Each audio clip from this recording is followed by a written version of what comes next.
Hey guys, welcome back to the Oddspedia channel. I'm sure you are excited after seeing some action this weekend in one of the top leagues in Europe. Yes, Bundesliga is back, and we saw Haaland and Lewandowski scoring again, so there are some good news. However, the games were played behind closed doors and there were some weird rules applied. The new reality, I guess. But when are the top competitions gonna resume again in Europe?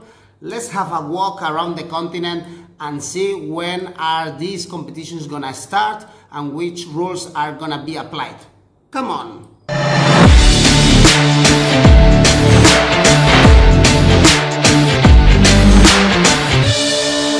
Let's start in England with the Premier League. Liverpool fans have been praying for the Championship to resume so they can see the Reds claiming their first Premier League title in history.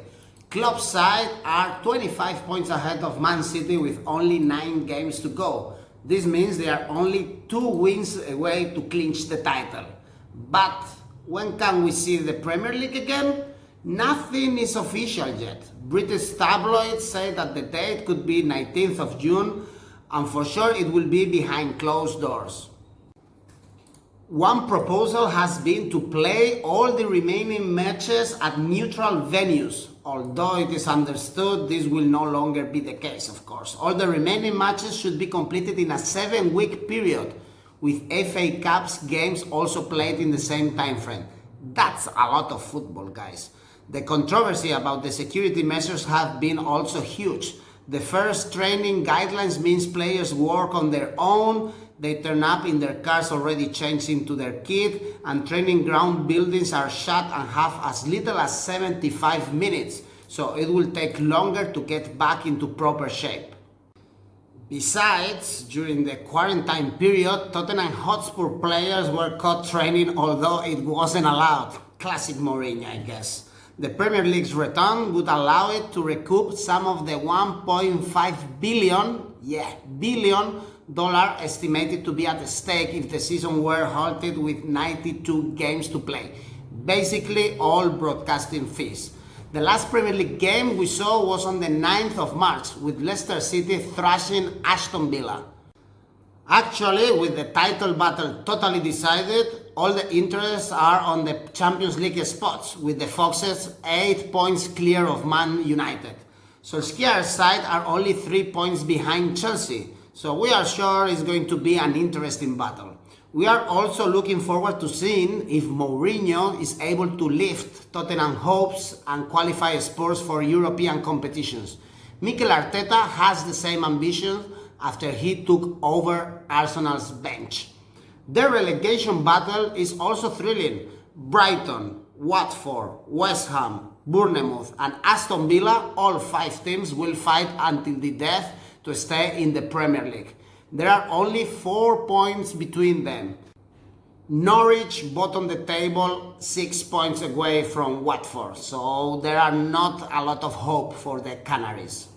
In Spain, the CEO of La Liga said that they are working to start the competition from the 12th of June. The teams have already started to train but keeping social distancing, and all the players have been tested before training. Actually, only 5 players tested positive in both Primera and Segunda División, but they were presenting no symptoms. This week they are supposed to start training in groups and going back to normal life little by little. La Liga was suspended on the 27th match day, with Barcelona on top of the table, only 2 points ahead of Real Madrid after losing against Betis in Seville. Los Blancos were struggling in the last games with only 1 victory in the last 5 games, including the Champions League defeat against Man City. So the interruption of the championship, we could say, was beneficial for Los Blancos, especially as it gave Zidane's star players Eden Hazard and Marco Asensio time to recover. Both are actually back with the group after several months injured. Teams will need to play behind closed doors, of course, so Real Madrid plan to host their home games in their training ground, Alfredo Di Stéfano, because they started remodeling Santiago Bernabéu Stadium. The works include a retractile roof and a futurist style similar more or less to the Allianz Arena in Munich. The rival Barcelona left a battle with the president Bartomeu on the spot with bad practices, and he's been severely criticized, even by the squad. At least Quique Setién has some good news, because Luis Suarez is back to training, although he has been criticized also for showing a big belly after the quarantine. You've got to see a picture, definitely. The Champions League battle is also very interesting. In La Liga, up to 5 teams are within 5 points and battling for only 2 positions. Atletico de Madrid epic victory in Anfield, knocking out the current European champion, should boost their chances to get this spot after a difficult season in La Liga. Now let's travel to Italy, one of the countries who suffer more the coronavirus crisis. Clubs should have started to train on the 18th of May, but they have postponed the date trying to find safety protocols. So players are still training individually. La Liga, Federcalcio and the Minister of Sports are in talk to resume the Serie A as soon as possible. The idea is coming back more or less in mid-June, but there is no official date yet.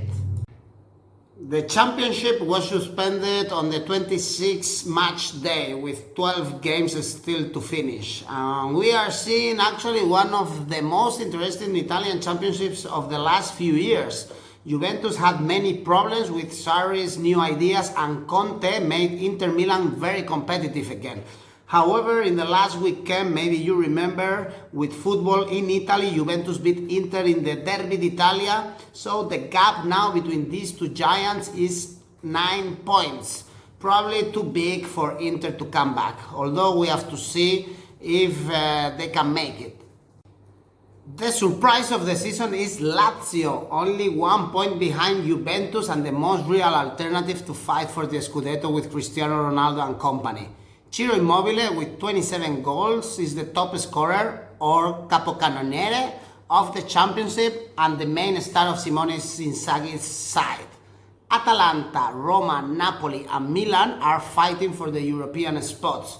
We should highlight at this point Atalanta again, as Gasperini's side is among the best 8 teams in the Champions League after thrashing Valencia, and they are also doing a very good Serie A this season. And in the battle for avoiding relegation, Spal and Brescia seem to be going directly to Serie B, whereas Lecce, Genoa, Sampdoria, Torino and Udinese will fight to stay in the Serie A next season. And the big news came this weekend from the Bundesliga. 2 months without top-flight football until we heard the whistle in the German stadiums. It was weird, to be honest. All the games were behind closed doors, only 300 staff inside the stadiums. Footballers couldn't celebrate the goals with their teammates. Journalists were 2 meters away from the star players during post-games interviews. But we watch football. So we are very happy because it's a huge step forward to go back to normal life. The main protagonist of the weekend was Haaland, who again scored another goal. He has scored 13 goals since joining Borussia Dortmund in January, averaging a goal every 63.5 minutes. This season he has scored 41 goals so far. Absolutely crazy numbers. The Norwegian helped his team to win the Ruhr Derby against Schalke, and they still keep 4-point distance with Bayern Munich, who didn't fail in their visit to Union Berlin. Robert Lewandowski opened the scoreboard with a penalty, and Pavard sealed the 3 points for the Bavarian team. More surprising was the draw between Leipzig and Freiburg, with the Red Bull club struggling to keep a good distance with Bayer Leverkusen in their fight for a Champions League spot. Danke Germany for giving us some football finally. We really enjoyed it. Bonjour fans, the 5th biggest championship in Europe is over. French League closed the championship, crowning PSG as champion again in a very controversial decision. They accepted what was dictated by the French government and didn't want to wait like other championships have been doing during this quarantine time. Olympique Marseille and Rennes will play the Champions League, whereas Lille, Reims and Nice go directly to the Europa League. Amiens and Toulouse were relegated and their spots will be occupied by Lorient and Lens next season. Similar decision was taken by the Belgian League. They were the first to announce actually that football won't resume this season, crowning Bruges as the champion. They were 15 points ahead of Genk, which is fair enough, I guess. Also, we won't see football in the Netherlands. In this case, Eredivisie decided that there will be no champion at all, no relegations or promotions this season. Ajax were leading the table by goal average with AZ having the same points, but they were not crowned champions. Feyenoord, PSV and Willem will play the Europa League next season. In Portugal, the Primeira Liga will resume on the 4th of June, and we have actually a very interesting battle ahead of us. Porto are only 1 point ahead of fierce rivals Benfica. In Poland, Ekstraklasa will start on the 29th of May. We have to wait even longer, but much longer probably, to see football in South America. COVID-19 arrived later to the continent and the countries are completely closed at the moment. Argentina, Chile, Colombia or Mexico have not indicated any dates yet to resume their championships.